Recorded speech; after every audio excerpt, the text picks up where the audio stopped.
എനിക്കൊരനുഭവമുണ്ട്. ഞാൻ ഇപ്പോഴും ഒരു MLA ആണ്. എൻ്റെ മണ്ഡലം തളിപ്പറമ്പ് മണ്ഡലമാണ്. തളിപ്പറമ്പ് മണ്ഡലം കണക്റ്റിംഗ് തളിപ്പറമ്പ് എന്ന് പറയുന്ന ഒരു പുതിയ പദ്ധതി ഉണ്ടാക്കി. ഞാൻ എൻ്റെ മണ്ഡലത്തിലെ മുഴുവൻ അഭ്യസ്തവിദ്യരായ യുവതി യുവാക്കളുടെയും കൃത്യമായ കണക്കെടുത്തു. 35ഓളം വരുന്ന സ്റ്റാഫ് അവരെ ഉപയോഗപ്പെടുത്തിയിട്ടാണ്. KDSകുമായിട്ട് ചേർന്നിട്ടാണ്, നോളജ് എക്കണോമി മിഷനുമായി ചേർന്നിട്ടാണ് കൃത്യമായ കണക്കെടുത്തു. ഓരോരുത്തരെയും പറ്റി മൊത്തം 16,000 ആളുണ്ട് ഒരു മണ്ഡലത്തിൽ. ആ 16,000 ആളുകളിൽ നിങ്ങൾ വിചാരിക്കും ഈ 16,000 ഇപ്പോൾ ജോലി വേണമെന്ന്. വേണ്ട. അപ്പോഴല്ലേ എനിക്ക് കള്ളി മനസ്സിലായേ. ഈ പണിയില്ലാതിരിക്കുന്നവർക്കെല്ലാം പെട്ടെന്ന് തന്നെ ജോലി വേണമെന്ന് ആഗ്രഹിക്കുന്നു എന്നുള്ള ഒരു തെറ്റിദ്ധാരണ നിങ്ങൾക്ക് വേണ്ട. ഞങ്ങളെല്ലാം കൂടി മുഴുവൻ കണക്കാക്കിയിട്ടും അതിൻ്റെ അകത്തൊരു 10-12,000 നമുക്ക് കിട്ടിയത്, രജിസ്റ്റർ ചെയ്ത് കിട്ടിയത്. അതിപ്പോൾ ജോലി വേണമെന്ന് പറയുന്ന ഒരു 3,500 ആളേ ഉള്ളൂ. ബാക്കി പല കാരണങ്ങളും ഇപ്പോഴും വേണ്ട. അമ്മ ഉണ്ട്, അവിടെ അച്ഛനുണ്ട്, എനിക്ക് വീട്ടിൽ നിന്ന് പോകാൻ പറ്റില്ല, കണ്ണൂർ വിടാൻ പറ്റില്ല, കേരളത്തിൽ നിന്ന് വേറെ എവിടെയും പോകാൻ പറ്റില്ല, അങ്ങനെയുള്ള ഒരു വലിയ വിഭാഗം വേറെയുണ്ട്. ഞാൻ പരിശോധിച്ച് നോക്കിയപ്പോൾ സംഭവം എന്താ പറഞ്ഞാൽ, അടിയന്തരമായിട്ട് ജോലി കൊടുക്കേണ്ടവരുടെ കൃത്യമായ ലിസ്റ്റ് തിരിച്ചു. ഇവർക്ക് ഏറ്റവും പ്രധാനപ്പെട്ട പ്രശ്നം കമ്മ്യൂണിക്കേറ്റീവ് ഇംഗ്ലീഷാണ്.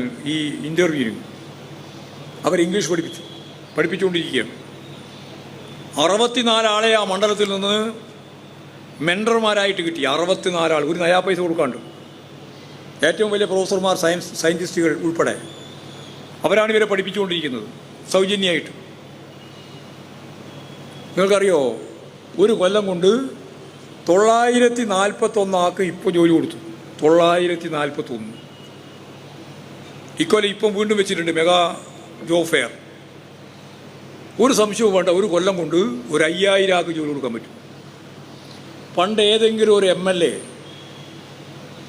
തൻ്റെ മണ്ഡലത്തിലെ ഒരു 1000 ആൾക്ക്, 1000 വേണ്ട, ഒരു 100 ആൾക്ക് ജോലി കൊടുത്തു എന്ന് പറയാൻ പറ്റുമോ? ജോലി കൊടുക്കാനുള്ള സൗകര്യത്തെപ്പറ്റി ആലോചിച്ചോ? ഇപ്പോഴും നമ്മുടെ മുമ്പിൽ നിൽക്കുകയാണ്. അവരെ പരിശീലിപ്പിക്കണം. MA MSc കൊണ്ടൊന്നും കാര്യമില്ല, BA BCom കൊണ്ടൊന്നും കാര്യമില്ല. അവർക്ക് പുതിയ സ്കില്ല് വേണം. ആ സ്കില്ല് പരിശീലിപ്പിക്കണം.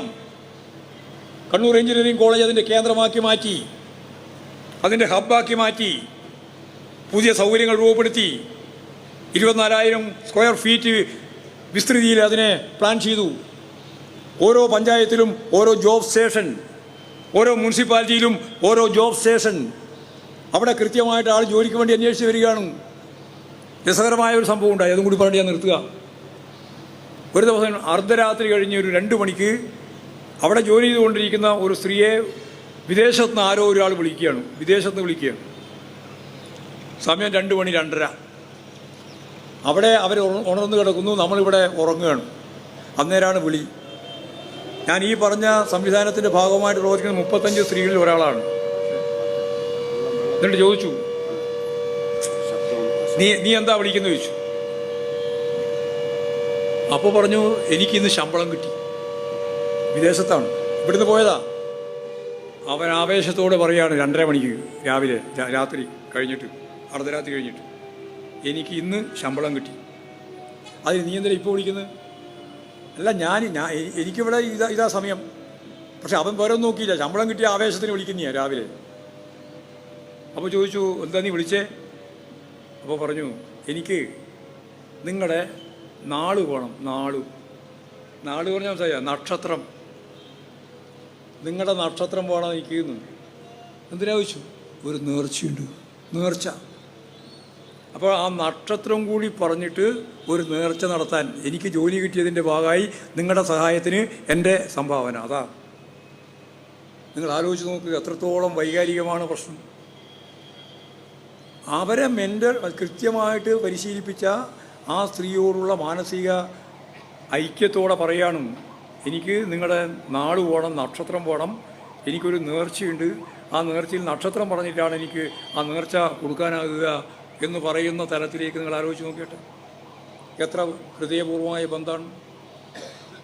നമുക്കിങ്ങനെ ആയിരക്കണക്കിന് ആളുകൾക്ക് ജോലി കൊടുക്കാൻ പറ്റും. ഇതാണ് ഐസക് ഇപ്പോൾ തുടങ്ങിയിട്ടുള്ളത്.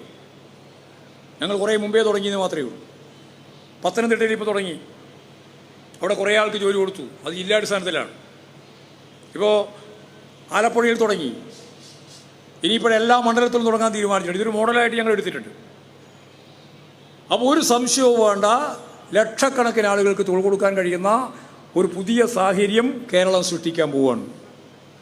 ഇനി രാജീവൻ പറഞ്ഞ ഈ 2 ലക്ഷം കൂടി ചേർന്നാൽ 2 ലക്ഷം കോടി, 2 ലക്ഷം കോടിയാണ്. ആ കോടി കൂടി വ്യാവസായിക മേഖലയിൽ നിക്ഷേപം വന്നാൽ കേരളത്തിൽ തന്നെ നമുക്കൊരു വലിയ വിഭാഗത്തിന് തൊഴിൽ കൊടുക്കാം, പുറത്തും തൊഴിൽ കൊടുക്കാം. ഇവരുടെ എല്ലാം കയ്യിൽ പണം വന്നാൽ കേരളത്തിൻ്റെ ആകൃതിയും പ്രകൃതിയും മാറും. ഓരോ വീട്ടിലും ഇപ്പോൾ തൊഴിലില്ലാതിരിക്കുന്ന ഓരോരോ വീട്ടിൽ സ്ത്രീയും പുരുഷനും എല്ലാവർക്കും 25,000, 30,000, 40,000 രൂപ വരുമാനം. അപ്പോൾ വാങ്ങാനുള്ള ശേഷി കൂടും. നമ്മുടെ കുടുംബശ്രീ ഉൽപ്പാദിപ്പിക്കുന്ന എല്ലാം രാജ്യത്ത് വിറ്റ് തീരും. നമ്മുടെ സമ്പദ് വ്യവസ്ഥ പുഷ്ടിപ്പെടും. വാങ്ങൽ കഴിവ് വർദ്ധിക്കും. ജീവിതത്തിൻ്റെ എല്ലാ തുറകളിലും മെച്ചപ്പെടും. അപ്പോൾ നമ്മുടെ ആരോഗ്യം, നമ്മുടെ എല്ലാ വിദ്യാഭ്യാസം ഒക്കെ മുമ്പോട്ടേക്ക് പോകും. അങ്ങനെ വരുമ്പോൾ 10-20 കൊല്ലം പൂർത്തിയാവുമ്പോൾ ഞങ്ങളിപ്പോഴും കാണുന്നത് ലോകത്തെ വികസിത, അർദ്ധവികസിത രാജ്യങ്ങളിലെ, ശരിക്കും ശ്രദ്ധിച്ചാലേ മനസ്സിലാവുള്ളൂ, ലോകത്തെ ഒരു 400 കൊല്ലക്കാലത്തെ വളർച്ച നേടിയ മുതലാളിത്ത വിപ്ലവത്തിലൂടെ വന്ന രാജ്യങ്ങളുണ്ട്, വികസിത രാജ്യം എന്ന് പറയാം.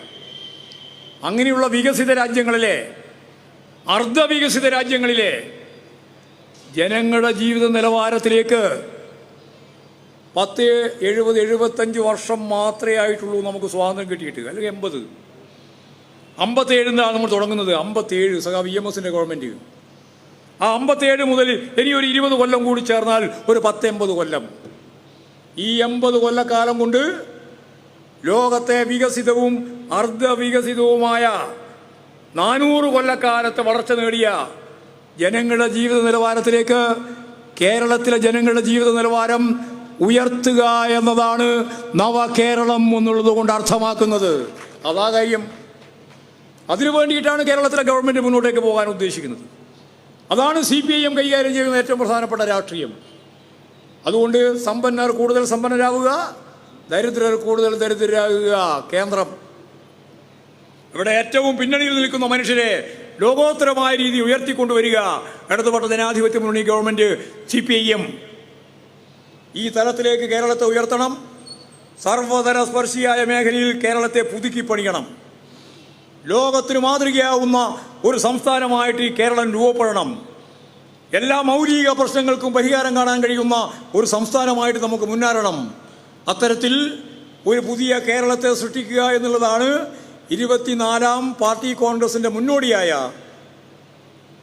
കൊല്ലം സമ്മേളനത്തിൽ communist party of India Marxist അതിൻ്റെ പ്രവർത്തന റിപ്പോർട്ടിൻ്റെ മേലെയും അതിൻ്റെ തന്നെ ഭാഗമായിട്ട് ഞാൻ നേരത്തെ പറഞ്ഞ സഖാവ് പിണറായി അവതരിപ്പിച്ച നവകേരളത്തിൻ്റെ പുതുവഴികൾ എന്ന നിരവധി വഴികൾ ആലോചിച്ച് തയ്യാറാക്കിയിട്ടുണ്ട് ഇതിലേക്കെത്താൻ. അതിൻ്റെ വിശദീകരണത്തിലേക്കൊന്നും കടക്കുന്നില്ല.